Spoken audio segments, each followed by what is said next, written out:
what you can do is use a smoke bomb. So use one of the ones that you've stolen in order to keep yourself safe, because remember, it's 8 turns that it's going to be under darkness for. And then you're safe. Then you can use Riku and Kimari to just steal some more, and you'll end up in profit eventually. And then I'm just going to flee, because 18,000 every single time is just too long. So I'd probably just get like 3 successful steals, and then I'd get out of there.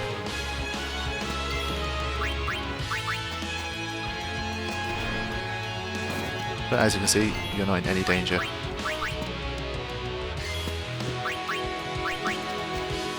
Okay, done. I forget if darkness stops this next attack, so let's just let me just wait for it.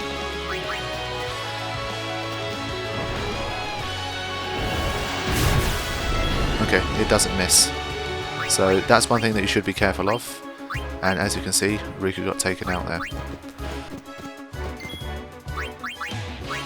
I'll be right back. You can defend to reduce the amount of damage, but if you let it attack you, do beware.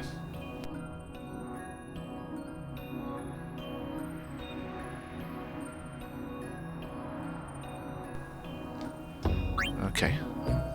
So, like I said, this is one of the first times that the game really expands out, and this central expanse is pretty huge by in terms of what we've seen so far. Ahead is a place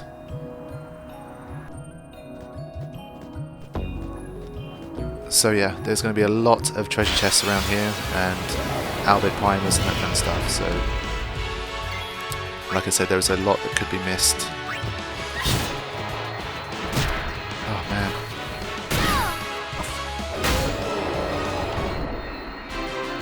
That's how it's done.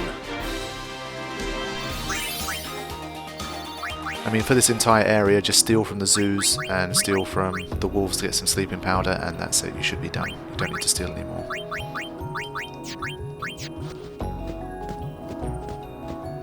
I just hope I find everything.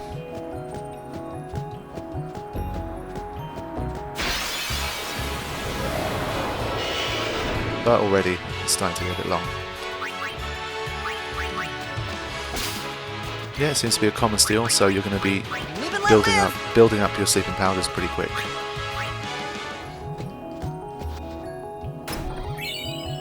Okay.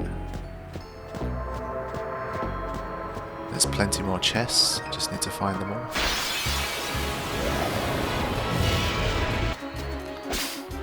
I guess I might as well continue to increase Tidus's overdrive, so in situations like this I'll get 1 kill with Tidus, steal, and then run. Another chest, and I think there's one right in the corner as well. Okay, good. And I think the one in the corner contains an elixir, which will be slightly more valuable than the others, because elixirs are pretty difficult to come by in this game actually. Go Kimari. So I do have to say, when you take him to Riku's grid, at least for the first part of it, he does become pretty badass. Because his HP is doing well, he knows steal and use, he's pretty powerful as well, his strength's not bad. So he's an all-round fight machine at the moment.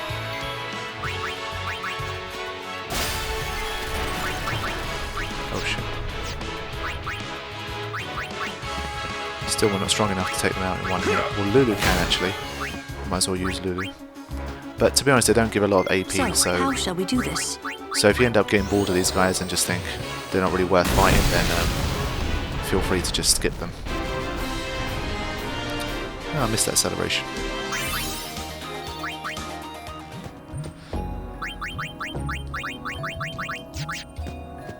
But of course, by you know, being a part of these battles, you'll gain Albed potions, which, I mean, once you have the alchemy ability, they're basically mega potions that have extra healing abilities. So when you factor it all in, they're going to start to become pretty useful items. So I would stick around at least until you can get a good number of Albed potions.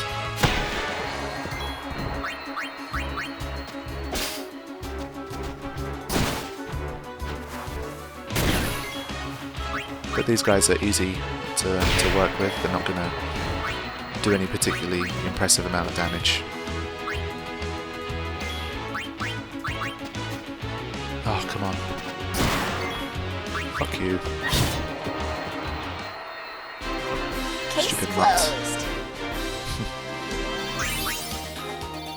Yeah, I mean, when you're getting them like 6 at a time, it's not gonna take long before you have them all.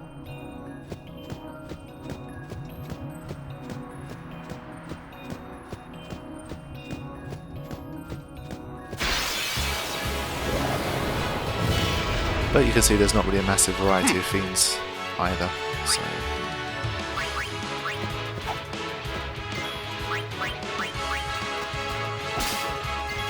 That's it. I won't go so easy on you next time.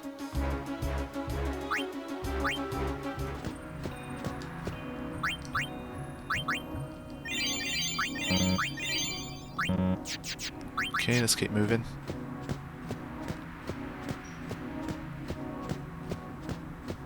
I think that's an Albo Primer over there. I'll be right back. I'm gonna go check that out.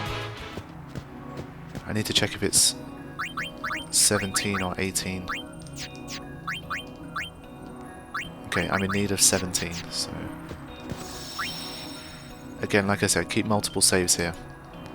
And I think by the time you're done with the whole Beacon sequence, you need to have up to Albed Primer 21. And if you don't, then you should be going back.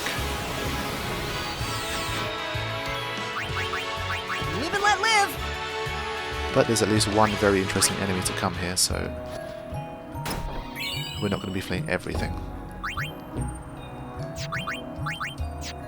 How many Albed potions do we have? 59 already.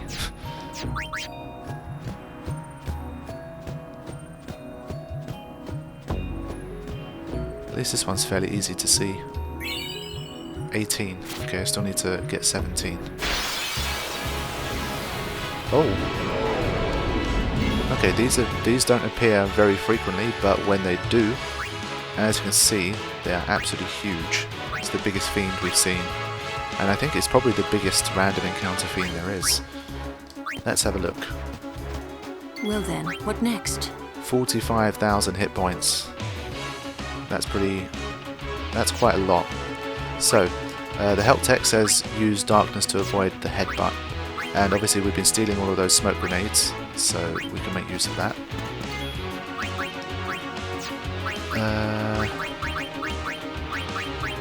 Now, this guy is very good for farming because the common steel... Oh, that was a rare steel. Stamina spring. I forget what we use that for, but I'll show you after the battle. The common steel... Oh, damn it. This guy has resistance to sleep. I believe it's a high resistance, so sleep attack is not going to work. But if you have Sleep Buster, then you'll be able to put it to sleep as well. So that's another thing that you could note. Let's see if TKO works. No, not that easy. So I think you'd be in a dream world if you could think that you could take this thing out with petrification. Although it would look pretty funny. Let's do something else. Sleeping Powder. So even though he has a resistance, because we're using the item, it's helpless to resist. Oh, come on, I've been so unlucky with steals. Shadow Gem, excellent. So, Shadow Gems are an awesome item because they take away half of a Fiend's current HP. So imagine something like this with 45,000. If you toss a Shadow Grenade, it's going to do 9999 damage, so it's going to hit the damage barrier. But how are we going to get rid of all of that HP? It's not easy at all. There is one easier way to deal with it. Let me break the ice. This guy is susceptible to poison and will take a decent amount of damage from it. So again, if you'd stolen a lot of Poison Fangs before, this battle would be a lot easier for you. But if you haven't done a lot of Poison Fang stealing, then you might find it tough. Okay, I don't think I'm going to get many more steals than that. Where's the early bird when you need him? They have a lot of unique battle quotes when they come here. Okay, I'm going to get Wakka's poison weapon out and I'm going to see if I can poison it, because if I don't poison it then it's going to take a long time to win. Okay, if I could just poison it, there you go, excellent, good. So there's another reason you want to defeat this enemy. Oh, lovely.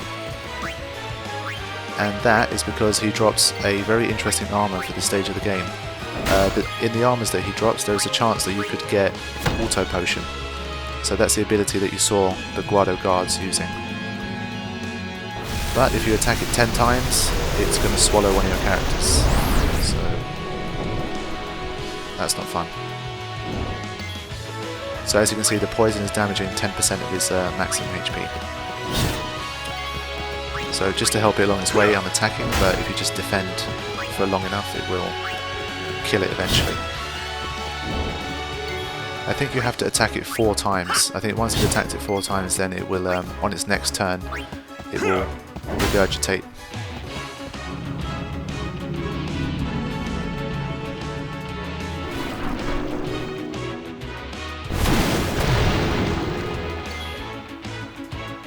So there you go. You get your friend back.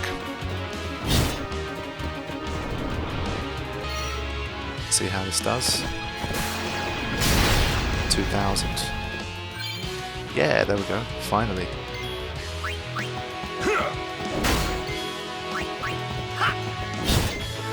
So the overdrive that Tyler's just learnt now, it's a lot better than. Oh, we killed it with damage.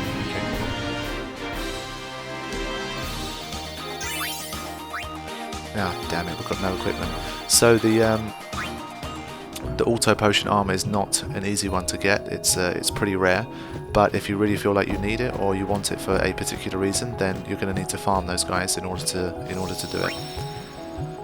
But I mean, usually what I tend to do is just throw a smoke bomb, do a bit of stealing, and then run away, because I just don't have the energy to keep dealing with 45,000 HP every single time.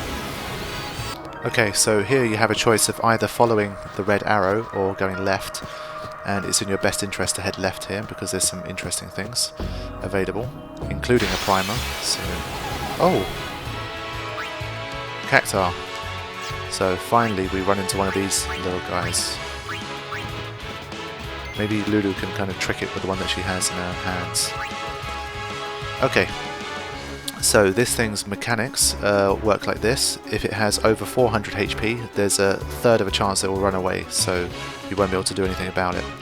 And if it's under 400 HP, then that jumps up to 50%. So it's going to be a difficult one to defeat. Leave it to me. Because he has pretty high evasion, so he's difficult to hit, and he has high defense and magic defense. So, but you can still chocobo feathers.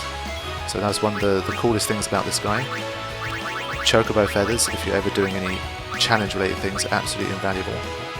So there it is, that's that magic haste that we all love. So if you need haste, you should do it. But he has some pretty mean attacks like this one, and there is no way to reduce the damage from this.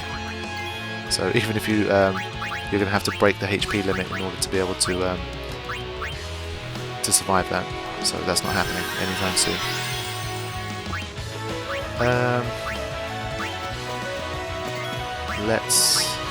I guess there are, if we use a certain item, we should be able to take it out.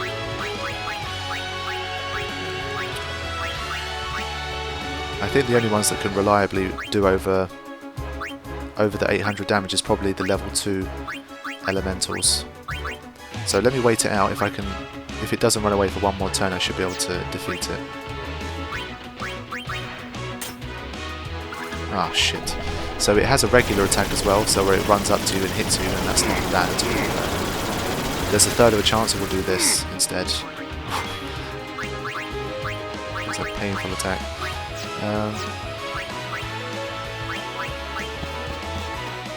Bring it on! I'm not going to bother trying to revive Kimari, I just want to defeat one of these things. Let's see what this does. us. Because Waka's accuracy is good, I'm hoping it'll be enough to deliver the final blow. It's over. Good stuff. So as you can see, the defense is pretty high, so it's unlikely that he'll do over the amount of damage. But you saw there 8,000 AP. That's crazy. That's a great amount of AP. I believe he drops... I think he drops initiative weapons. So remember, that's if you equip one of those, then you'll never get an ambush. So there you go. So it's in your best interest to fight Cactuars. They can be pretty useful. You've got your Chocobo feathers, you've got the high AP points, and you've got the initiative weapon. But now Waka's on a roll. His agility's gone up as well. His strength is pretty good. Waka is enjoying life right now. On the sphere grid anyway. In the game he's having a very tough time, but on the sphere grid he's doing fine. But Waka's Bhed hatred days are numbered.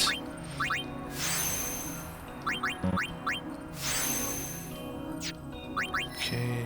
Oh shit, I hate when that happens. So we've almost come to this ability. Bio. So this, imagine this like the equivalent of a poison fang. So it doesn't do any damage, but it will always afflict poison unless the enemy has a resistance to it. So once you get this one, then maybe you'll be more interested in actually completing those zoo encounters and the sandworm encounters as well, because once you have a reliable way of inflicting poison without having to use poison fangs, then it'll make those battles a lot easier for you. Armor Break. One amazing ability.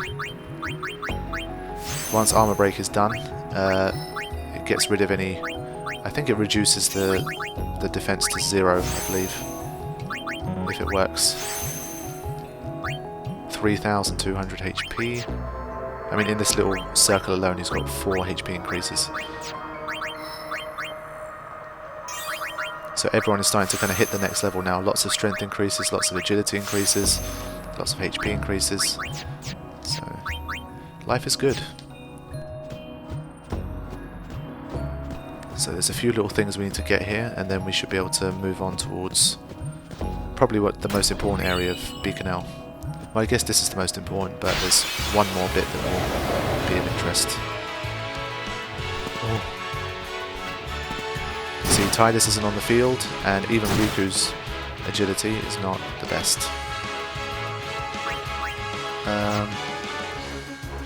So, remember I talked about an ability called Evade Encounter. So imagine Evade Encounter in this situation. What would happen is if Riku had this ability equipped, these guys only have one attack, and it's a physical attack, and with Evade Encounter, Riku will be able to dodge it every single time. So what that will mean is you can probably steal 2 or 3 times each from these guys and end up with, like, you know, how many? You probably get 4 each. So you could end up with like anywhere from 12 to 20 sleeping powders in one encounter. But obviously because we don't have Evade Encounter, it's not something I'm going to be able to exploit. But these items can get us out of trouble sometimes. It's all in the wrist.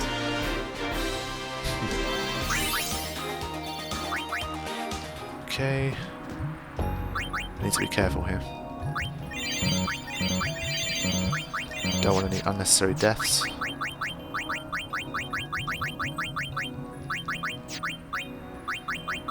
Just have a quick look. So you can use Chocobo feathers to customize initiative if you're finding life difficult. So hopefully you'll run into a few more Cactuars and you'll be able to make it happen. So this is a really, really nice ability to have for someone like Lulu. And if you were ever to kind of make an ultimate weapon, you would definitely be putting this on there. Because there is an ability called 1 MP cost. So everything costs 1 MP, even the most powerful spell would only cost Lulu 1 MP point.